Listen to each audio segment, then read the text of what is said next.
Weskus rou nadat geliefde dokter in ongeluk sterf. Dr. Luister Blanche Miller, 41, geliefde dokter op Vredenburg, het Woensdag buite Langebaan in 'n ongeluk gesterf.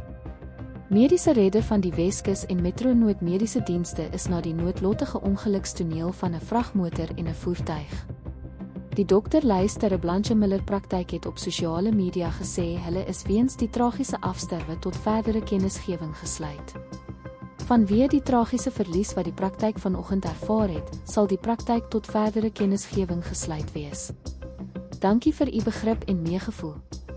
Betsy Ann van der Vyver het haar skok in die volgende sosiale media plasing uitgespreek. Genade, die lewe is kort, daar sterf my kliënt gister op pad vir 'n afspraak met my. Rus in vrede Dr. Luis Miller, sterkte aan al sy geliefdes, veral sy moeder Dr. Marina saam met wie hy in haar praktyk in Vredenburg gewerk het.